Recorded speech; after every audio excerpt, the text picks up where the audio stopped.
Back to follow-up segment tonight. We have been following the money to Haiti after that terrible earthquake that hit a year ago. So far, the United States has donated more than $2 billion in relief aid. The rest of the world has pledged more than $10 billion.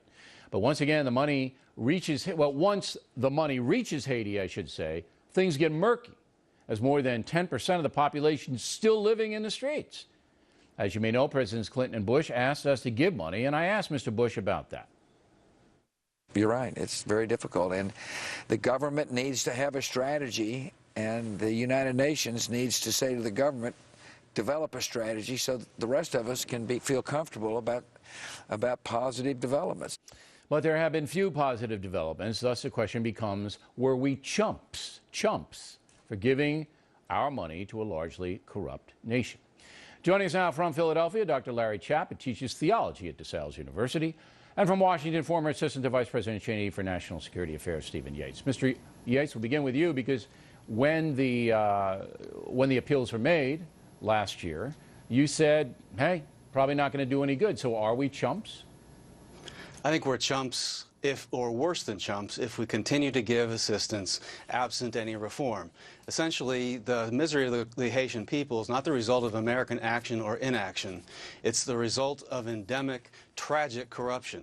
And it's really a cycle that's much bigger than this recent round of donations. It's been going on for decades. President Clinton, Bush, and now Obama have all intervened in Haiti.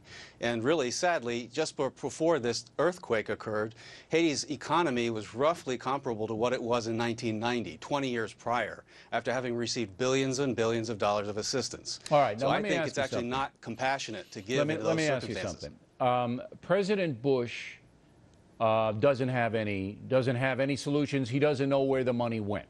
Okay? He doesn't know. He went on the air with President Clinton, and he asked us to give money, and he doesn't know where it went. President Clinton won't even talk to us about it. Won't even, you asked him time and time again, you're the leader of this thing, President Clinton. Please come on. So neither man knows, I think, where the money went. Do they have any responsibility because they asked for the money? Do these men have responsibility to use their power to cut through the corruption, at least find out where the money went? I think they do have a responsibility, but I think also that their power is going to meet with limits. I mean, this is endemic corruption. But what if they did exactly what they did to raise the money, Mr. Yates? Go on TV and demand answers. I think that would shake it up, wouldn't it?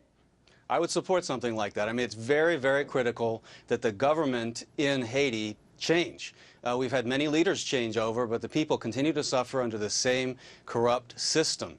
And it's going to take an enormous effort to change that. Right. Correct. No building of houses will change that. Dr. Chapp, from our reporting, we know that the Red Cross feeds and gives water to the people in tents. So whatever the Red Cross is getting is going to the folks. I give money to the Haitian Health Foundation, which is run by an American up in Jeremy. And I know my money goes to help children up there who have very, very tough health issues. However, I will tell you, Dr. Chapp, most of the money, that Americans are sending is being stolen. So, should we continue to send it? Yes, I think we should continue to send it because the United States, as a broad imperial power, one of the things that differentiates us and has always differentiated us as an imperial power down through our history is we've had this very generous streak within us. And I think it would be a shame if we decided that every single time we came across an impoverished nation that had an inefficient and corrupt government, that we were no longer going to help them. We would be abandoning a very cherished American tradition. But now, let me finish. Wait, Doctor, but let's deal with, I don't want to deal with other nations. I want to deal with this nation. Both Mr. Yates and myself went on the air a year ago and said no matter how much money we send over there, it's going to be stolen. And that exactly happened. So you're telling me that I should continue to send money over there privately and President Obama should continue to pledge tax dollars over there? It just, I mean, it's like giving donations to a heroin addict. All right? Well, it ain't going to help their kids. It ain't going to help them. They're going to use the money to get high. Well, absent serious reform, I would be a fool to gainsay the fact that there needs to be serious reform in the level of government and these sorts of things. But we're talking about the United States of America. Are you seriously telling me that we do not have the power as a nation to force positive change on this country? Apparently not. Apparently we don't, because Mr. Yates just cited the stat that says that. For 20 years, we pumped billions of dollars into that, plus our armed forces, plus the president's initiative, and the economy is just as bad as it was. It's worse than it was 20 years ago, Doctor.